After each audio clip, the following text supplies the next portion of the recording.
Hello everyone, कैसे हैं आप सब। एक बार पुनः शिव कोचिंग क्लासेस पर स्वागत है। बच्चों, आप लोग भी एग्जाम देने से पहले देख लें कि कैसे कॉपी लिखना है इंग्लिश का। बच्चों, टॉपर ने जिस तरीके से लिखा है, आप लोगों को इससे ये पता चलेगा कि कौन सा प्रश्न कितना लिखना चाहिए। और भैया बहुत सारे लोग कमेंट भी करते हैं कि सर आपने जो नोटिस बताया वो फॉर्मेट गलत है, ऐसा वैसा कमेंट करते रहते। तो मैं आपको यहाँ पे प्रूफ बताऊंगा कैसे लिखना है और आपको बेहतर अंक लाना है। बच्चों, जब पहले प्रश्न की बात करते हैं तो अनसीज पैसा जाता है जो सीधा का 10 नंबर होता है और आपको शुरुआत भी पहले क्वेश्चन से ही करना है। जैसे आपने लिखा बच्चों आंसर आप क्वेश्चन नंबर 1 है ना, या आप लोग ऐसा लिख देना कि आंसर नंबर 1 है ना भैया, क्वेश्चन नंबर 1, या कि फिर आप यहाँ पे लिख देना क्वेश्चन नंबर 1 और यहाँ पे आप लिख देना आंसर। ठीक है बच्चों, दोनों में चलेगा, क्वेश्चन नंबर 1 और यहाँ पे आंसर। सबसे यदि आप शुरुआत सेक्शन ए से कर रहे हो तो ऊपर सेक्शन ए लिख दो बच्चों, है ना, और फिर यहाँ पर आप क्वेश्चन नंबर 1 फिर यहाँ पे आंसर लिख दो। आपके पास जो पहला अनसीज पैसेज होता है, टोटल बच्चों कितने, टोटल 10 क्वेश्चन होते हैं। तो आपको ऐसे ही एक एक लाइन छोड़ छोड़ कर लिखना है। पहले का बी है ना, दूसरे का सी, तीसरे का डी। ये नहीं कि ABCD लिखना भूल जाओ। कुछ बच्चे सोचते हैं ना कि बस इसका हमने राइट आंसर लिखा है, फिर बाद में कहते हैं कि सर ऐसा नहीं, ऐसा होना चाहिए था, हमने गलती कर बैठी। तो आप लोगों को ध्यान में रखना बच्चों, जैसे पहले का बी है, दूसरे का सी है, तीसरे का डी है ना, ऐसा आप लोगों को क्या करना है, इनको लिख लेना है। ठीक है, आपको एक एक लाइन छोड़ करके लिखना है बच्चों, एक एक लाइन छोड़ करके बढ़िया से लिख लेना है। अब आपको लगेगा कि भैया एक पेज में नहीं आ रहा तो दूसरे पेज में लिख दें। और जो आपका दूसरा है ना क्वेश्चन, ये इन्होंने जैसे बहुत ज़्यादा छोड़ दिया था, हालांकि छोड़ने पे नंबर नहीं कटते हैं क्योंकि इंग्लिश में उतना ज़्यादा लिखना नहीं रहता, तो कॉपी का पेज वैसे भी बच जाता है। तो आप लोग ये गलती ना करें, आप लोग यहाँ से ही लिख दें। ठीक है, चलेगा। ठीक है बच्चों, ताकि आप लोगों का तीसरे पेज में खत्म हो जाता। अब देखो बच्चों, जैसे टाइटल आया करता है, क्या टाइटल, दूसरे प्रश्न में क्वेश्चन नंबर 2 में बच्चों क्या है, नोट मेकिंग और टाइटल। तो ये आपने यहाँ पर देखा भाई, देखो अब यहाँ पर इन बच्चे ने बहुत ज़्यादा खतरनाक भाई हो देखो यार, ये होता है नोट मेकिंग। खतरनाक नोट मेकिंग किया गया है। पहले पॉइंट में कितने पॉइंट रखा, 1 2 3 4 5, मतलब पूरा पैसेज ही उतार दिया इसने, है ना। फिर दूसरा पॉइंट मैंने बताया था ना कि आपको जो मोस्ट पॉइंट लगे उसको पॉइंट बना दो, फिर उसके ऊपर अंदर पॉइंट के अंदर पॉइंट, और बस पैसेज का ही आपको लिखते जाना है बच्चों। ठीक है, यहाँ पे टाइटल तो कहीं पे दिख ही नहीं रहा है, 2 नंबर हो गया, 3 नंबर हो गया, फिर कहीं टाइटल लास्ट में लिखा बच्चे ने, देखो टाइटल लास्ट में, importance of meditation, importance of meditation. देखो भैया इंपॉर्टेंस ऑफ, और सही किया है। और आप परीक्षा दिन में देखना उसका दूसरा आंसर है। और मैं आज ही जब बता रहा था तो बता रहा था कि मेडिटेशन बस है ना, जिसको आप इंपॉर्टेंस ऑफ मेडिटेशन लिख सकते हैं। जैसे टाइटल आपको, जैसे ट्री के बारे में बच्चों, ट्री के बारे में खूब सारा कहानी है तो इंपॉर्टेंस ऑफ ट्री। मान लीजिए इंग्लिश के बारे में खूब, तो इंपॉर्टेंस ऑफ इंग्लिश लैंग्वेज, या सिर्फ इंग्लिश लैंग्वेज भी आप कर सकते हैं, है ना। और जैसे आप गेम्स के बारे में, स्पोर्ट्स के बारे में आ जाएगा तो आप importance of game, importance of है ना मतलब स्पोर्ट्स, इस तरीके से लिख सकते हैं टाइटल बच्चों। जिसके बारे में ज़्यादा शब्द मिले वही आप लोग लिख दो। अब देखो बच्चों, यहाँ पर आप लोगों को ज़्यादा नहीं करना है ना। आप लोगों को भैया मैंने बताया है कि आपसे ना बने तो भाई 2 पॉइंट करो और उसके अंदर पॉइंट के अंदर पॉइंट करके बीच बीच का लिख दो। अब देखो भाई, टॉपर की अलग बात है यार और आपकी अलग बात है ना। टॉपर वही बन सकता है जो प्रॉपर रूप से पूरा एक एक वर्ड पढ़ के जाएगा, पूरा उससे बनेगा। अब देखो, मैंने नोटिस कराया था तो सबसे पहले बताया था कि पहले ऊपर आप ब्लैक पेन से बढ़िया नोटिस का हेडिंग लिख दो, किसके बारे में नोटिस लिख रहे हो। ठीक है, या कि मान लीजिए पहले आप विद्यालय का नाम लिख दो। जैसे आपने यहाँ पे विद्यालय का नाम लिख दिया भैया ABC पब्लिक स्कूल, तो यहाँ पर आप लिख लो government higher secondary school Betul, है ना, AMP। ठीक है, फिर नोटिस लिख दो बच्चों, यहाँ पे डेट लिख दो।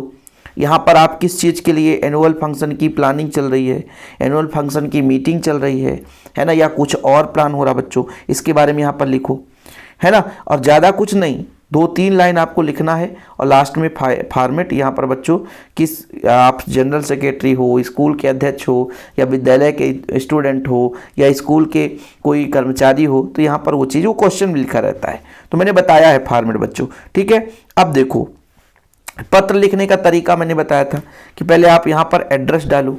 पोस्ट मास्टर को लिख रहे हैं बच्चों, आपके गांव में मान लीजिए पोस्टमैन लापरवाही करता है तो पोस्ट मास्टर को लिखोगे, the two the post master head office है ना बच्चों।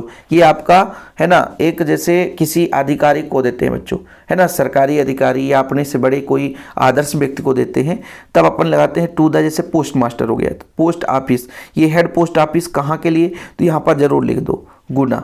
जैसे यहाँ पर बच्चे ने लिखा गुना, तो यहाँ पर लिख दो गुना, मतलब ये गुना की कॉपी, पक्का गुना लिख दिया बच्चे ने तो गुना की कॉपी है, यदि क्वेश्चन में ना लिखा होगा तो, और अच्छी बात है क्वेश्चन में लिखा रहे।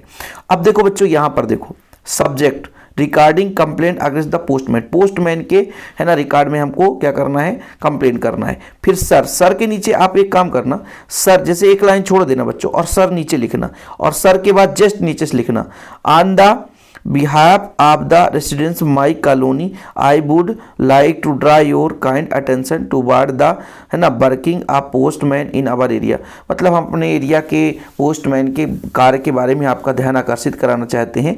ही डज नॉट कम रेगुलरली, वो रेगुलर नहीं आता है ना। We get letter to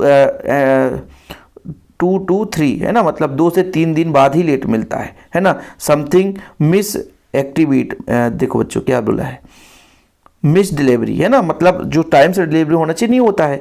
the letter ही return back the letter of the people out of the town from the, मतलब शहर से यदि बाहर है तो भैया तो लेटर जो है रिटर्न हो जाता है, 2-3 दिन लेट आता है। तो आई रिक्वेस्ट यू प्लीज़ आप उस पर एक्शन लीजिए। और बच्चों है ना यहाँ पर एक्शन लेने का मतलब कहने का तात्पर्य है कि आप पोस्टमैन पर एक्शन लीजिए, ताकि या कि ट्रांसफ़र कर दीजिए दूसरे एरिया से, ताकि हमारा टाइम से मिल सके। Thanking you your faithfully. अब इस बच्चे ने क्या किया है कि एक पेज में ख़त्म नहीं किया है, लेकिन भैया आप लोगों से मैं यही कहूँगा कि कोशिश करना एक पेज में ख़त्म हो जाए, और नहीं होगा तो ऐसा नहीं कि नंबर कट जाएगा, लेकिन एक पेज में ही लिखना चाहिए। इसके बाद देखो बच्चों वैल्यू ऑफ गेम, 10 लाइन कम से कम लिखना मैंने बताया, लेकिन ये टॉपर की कॉपी है, इसने बच्चों 15 लाइन लिख दिया। इंपॉर्टेंस ऑफ गेम, जिसको स्क्रीनशॉट लेना है तो ले सकते हैं। Value of game, value of game के बारे में बच्चों, ठीक है, ऐसा देख लो। कभी कभी क्या होता है कि वही चीज़ पैसेज में आ जाता है गेम के बारे में, और गेम के बारे में है ना पैराग्राफ लिखने के लिए आ जाता है, तो आप लोग सीधा छाप देना है ना। चलिए आगे देखते हैं बच्चों।